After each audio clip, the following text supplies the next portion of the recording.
Good morning, guys. Happy Wednesday, and welcome to Outskirts Overland. If you guys have a receptionist, today is Receptionist Day. So maybe I caught you early enough, or maybe before the day's over, so you guys can go grab you some donuts or something for your receptionists, or a card, or a thank you, or a half day off, or whatever you guys do. Um, I so yeah, that's always a good thing. Whenever I worked at the gym, and I've talked about that a little bit here. I did that forever. Um, I I couldn't have survived without our receptionists. Like they were freaking and office managers.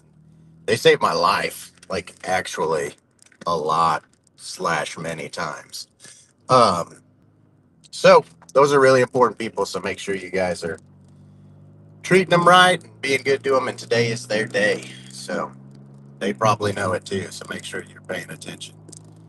But last night I washed my truck and I went to start it and I was click, click, click. So it started. I mean, it ends up starting. I don't know if it's my starter or my battery. Obviously, I'm in it right now. So it started. It wasn't anything crazy. I did go through quite a few water crossings. So I'm thinking a connection got wet or corroded or has some moisture in it. Maybe driving it'll help. But my battery is 3 years old, 4 years old. I don't know. It's an AGM battery. It's supposed to be a 10-year battery, but who knows? It's might need to change the battery. Replace the battery. Exchange the battery. Better, better yet. Exchange the battery because it's definitely not out of warranty. So we'll see. I don't know. It's doing fine right now, and I got a NOCO jump starter, so it'll do what it does. We shall see. All is well after it started, so who knows? This is the story of my life. But I did wash it. It ran fine the whole way home too, after all the water and everything. So who freaking knows? Who knows? I don't know.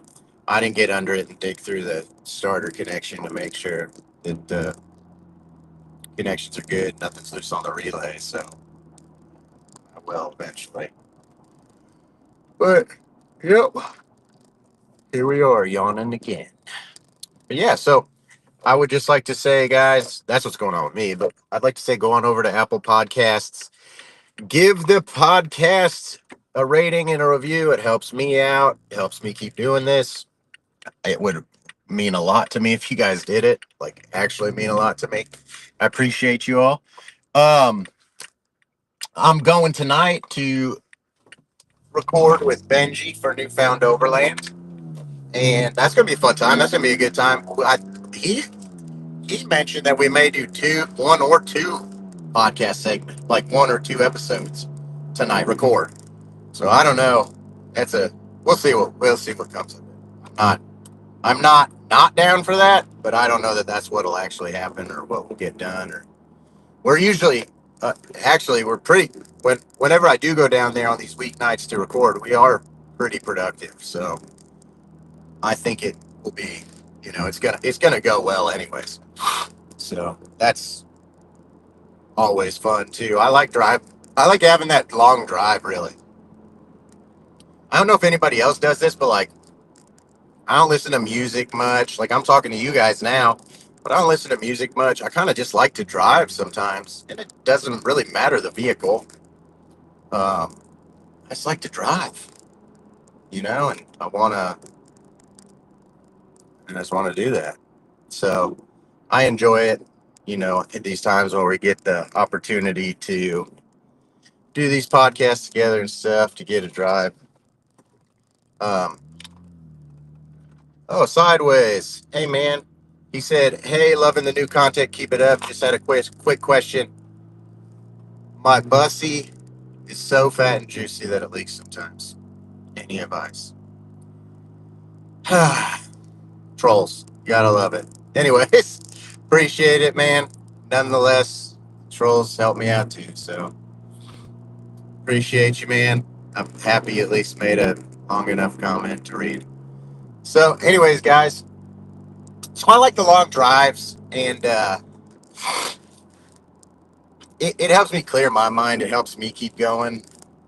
Um, Anytime I get a chance to kind of just decompress, whether it's a long drive to think or camping, of course, any of those things are very helpful. Like to just decompress and get a little bit of like just some. I always talk about it a lot, but the thing I need the most always, and I say this often, is boredom. Like it, it's a time when I'm bored, my brain, my brain goes a million miles an hour, like I'm sure many of you guys do. But when I'm bored, eventually I run out of a million miles an hour to think about or mess with.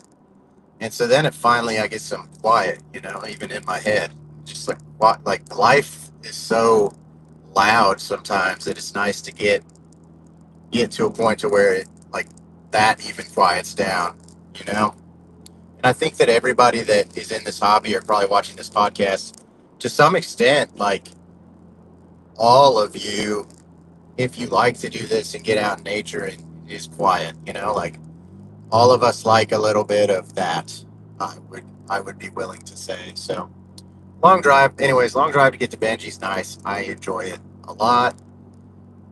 So like, yeah, sometimes I just need to take an hour and a half drive during the week. But I don't know. Leave me a comment. What do you guys think? Is that how you guys are? Is that what you guys think? Is it like sometimes just nice to decompress, or is that what you use camping for? Or do you guys go on drives too? Or heck, I mow the grass. I raw dog mowing the grass. Like I don't have any headphones or anything in. Just a time to kind of stay within my own headspace. It's good. It's good for me. I don't know what everybody else's deal, like what everybody else got going on. That's why I asked. Let me know. I I have had a couple people hit me with some subjects. Fortunately, I've already covered them, so I just prefer. Which leads me to tell you guys, don't forget, this is like my set episode. So, and I try to do a pretty job of explaining the episode. And if not, the description absolutely explains the episode. So you guys know if there's a piece of content that you're looking for or there's something you're looking for, don't hesitate to go back in my past stuff because there's stuff that I covered earlier that in depth, like specific subjects. Again, it's just I I'm not going to go into some of them in that depth again when they're already there. That's all. So don't think that like podcast started yesterday. Like there's a bunch of back content, and I don't talk any different this year than I did last year or the year before. So nor is my knowledge different really. I have a few different experiences, but I'm pretty straightforward. So you know, go back and see what you see if there's anything.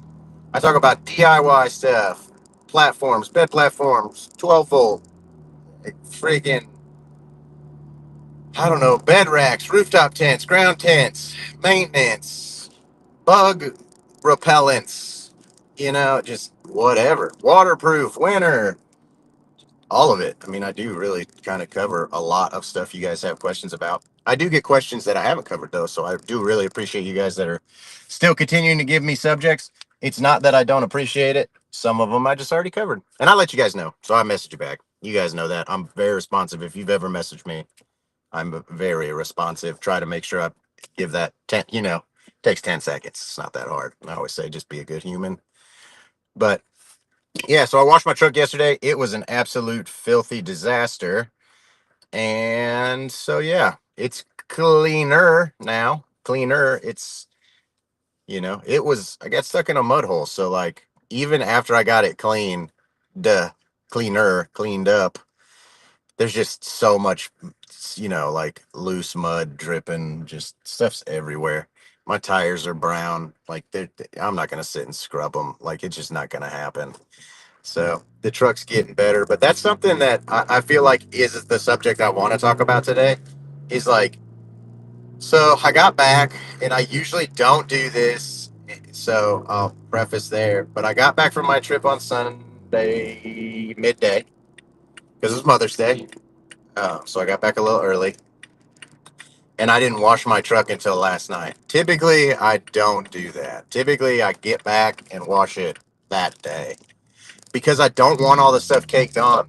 Because like it sometimes will leave, like I can see where the mud was, like after like the mud baked in it long enough that like it's gonna take some washing, like some real like multiple washes probably, and I did not do that. I mean, I got it looking, it's looking pretty good. Like, let's call it 80%.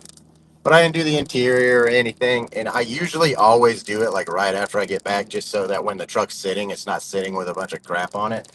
Which very well could be why, I was having issues with it. Giving me a couple clicks this morning. Could be battery terminal. Like, who knows what it could be? Could be background. Could be a caked, mud caked ground. Who even? I don't know. No idea. Um, I'm not gonna look right now. That's just not gonna happen. So, but yeah, making sure you do it like immediately.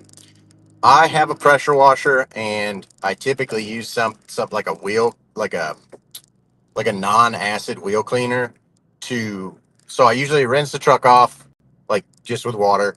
Then I use a non-acid wheel cleaner, like to foam the truck.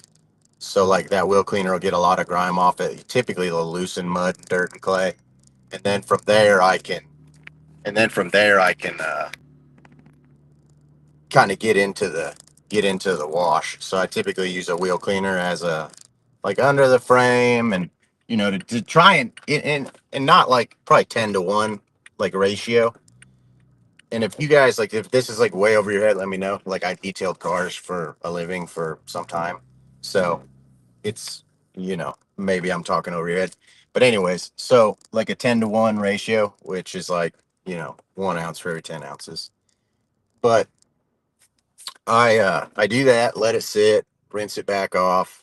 Then I do a mixture of soap in the foam cannon, and so I do a 10-1.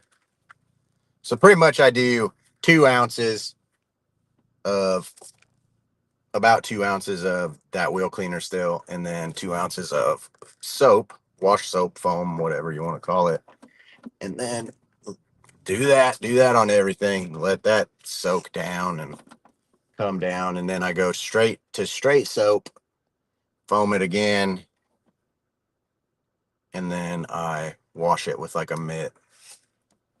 Then after that, rinse it off, dry it off. That's what I do. I do all that, on the wheel wells and the um I do the wheel wells, I do under the frame, I do under the engine, I do all of this stuff. Try to get as much of the loose stuff off. Those of you the guys that wheel a bunch, like some of it like burns on, and like just it looks dirty, but it's clean, like it's not there, it's not hanging anywhere. So that's what I do. I use a wheel cleaner as a pre-wash. Some people use a degreaser. A non-acid wheel cleaner, in my experience, it's not as harsh sometimes as a degreaser. A degreaser can be pretty rough on your stuff. So I use a non-acid wheel cleaner. What I use it's called Dark Fury. You can get it at O'Reilly's by like the gallon. I just use that, and I have for a long time, and it works really good. It's a wheel cleaner slash bug and tar remover. So it's decently aggressive, and it gets it done. So I like that a lot, and it's done me nothing but well. So I got no complaints. But yeah, that's something I never talk about, is like, if you guys have ever seen my truck, every time somebody sees my truck and I've cleaned it, they're like, dang, that thing is clean. I do, like, it gets scratched up and it gets messed up, but like sometimes a lot of the off-road soot, sand, grit, like, you can get caked in your radiator. It can mess up your fans. It can do, like, there's a lot of things it can do negatively to your vehicle.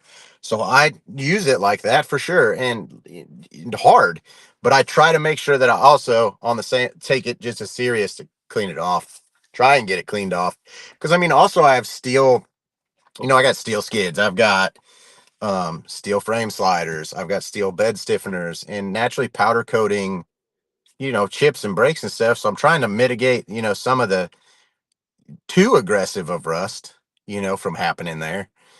So that kind of stuff, I think it goes a long way. I think I see it as just another piece of maintenance, like making sure stuff's greased. Like my upper control arms have grease certs. I got to grease those. Checking bushings, fluid filming stuff, making sure it doesn't get too tore up. I see that as a part of maintenance. I know that that's not a I don't think everybody sees that as a part of maintenance. Some people just let it go, just let it happen. It is what it is. It goes how it goes, and we move on. But I do that stuff. I check, connections, make sure stuff's tight. For the most part, like I said earlier, I'm not going under the truck to check on my starter connection at this moment. Clean off the driveway. I do always do it at home. I don't like to do it at the car wash. It costs way too much money. And one thing that'll save you guys a lot of time is a turbo nozzle. It's a nozzle that spins and it'll get a lot, like it'll help get chunks off. But like even I'm looking at my mirrors right now, there's even like mud within like the mirror housing I didn't get. And like it just gets everywhere. Stuff gets everywhere, man. I always tell people when they go out in the mud, for the first time, I'm like that before you did that was the last time your vehicle was ever truly clean because it's just like never the same again. Like you'll never get it all off, like ever, like never, ever, ever. I've got, yeah, you just can't get into everywhere with water, nor do you want to. Sometimes you don't want to get everywhere. So that's just a piece of maintenance that I think is important. I've never touched on it, but I do almost always get comments. Like if I'm out on the trail starting, I almost will always get stopped by somebody if somebody's out there and they'll be like, it gets pretty gnarly down there because my truck looks nice, you know? And I'm like, well, I just wash it. Like it's not a metallic color. It's like more of a flat gray. So it doesn't show the scratches and stuff so much. But I always get that, like, yeah, it looks like a nice truck. And it's like, well, it is. But also, I just maintenance keeping it clean. I live in Missouri. There's limestone, there's salt, there's stuff that can eat away at things. I've got a ton of money invested, so I want to keep it clean, just like my house. Like, I don't live in a fancy house or in a big house, but like, it's still $100-some thousand house. Like, that's a lot of money. I keep it clean. I vacuum every day. Like, maybe I'm just that guy. I don't know. But I definitely feel like nobody ever talks about it ever. So if you guys are interested in a video, that is a video. I'm not a YouTuber. Like this is on YouTube and I'm streaming, but like if you guys want to see a video like of me washing the truck, kind of see what I use and what I go through, that's a video I could easily make. Like I don't want to say easily, but like I could do that. I've done it so many times.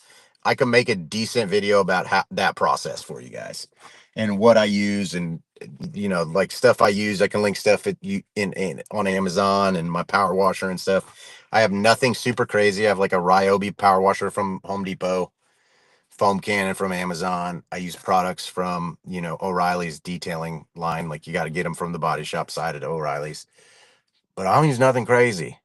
Like every single thing I use, you can get at O'Reilly's, and a foam cannon from Amazon, and a pressure washer from Home Depot. I mean, for probably for $200, you could get it all, like power washer included. I think the power washer was like $150, $40, something like that. Nothing crazy going on here, guys, at all. But I think that that's one part of maintenance that gets slept on, kind of. Like we check our wheel bearings, we grease this stuff, we make sure we got fluids here and there in the next place. But like, what about all the mud and stuff that gets in these bushings? It dries them out. It'll dry them out. Even your tires. I mean, you've got seals in places. Like keeping stuff clean goes a long way, I feel like, in making something last longer. So I wanted to touch on it. Like I almost always do it right after. I made it 2 days after this time. And for those of you listening, you might be like, man, I go on 2 or 3 trips before I wash it. Maybe you wash it after every time. I don't know. Um, but it's also a good way to go through and inspect after your trip too.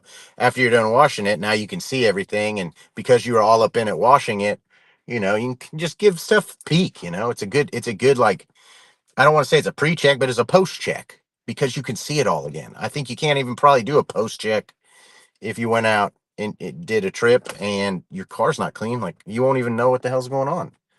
So I just wanted to touch on that briefly because I just did it last night. And while I was doing it, I was thinking, man, nobody talks about this. I mean, we all have seen the videos on YouTube where they detail dirty cars, but nobody specifically in this space, really talks about detailing. S- You know, product companies do. Here's our mud wash. What like soap is soap, guys. Like Yeah, it's fine. Like it's not that mud's not that specific. Now to neutralize salt or concrete or something, yeah, you want something that's acidic. Like I just use vinegar, but we could talk about that when winter gets closer. How I mitigate that from affecting my vehicle as a part of maintenance. I mean, and that involves, you know, distilled vinegar, water, and fluid film. Like clean it off, dry it, fluid film it. But I'll go over what parts I make a priority of doing that too and different stuff. So, anyways, that's what I got for today, guys. Make sure don't forget your receptionist, and I will keep you guys updated on what's going on with the truck. Like, is it continuing to start? Let's see right now. Like, what's today? Does it start? Right up. Have no idea, dude. No clue. No idea. It's good now though. Or right now. We'll see after work's over. I'll catch you guys later. Have a good Wednesday. I'll see you tomorrow. You might hear from me twice tomorrow if Benji posts our podcast and I do another.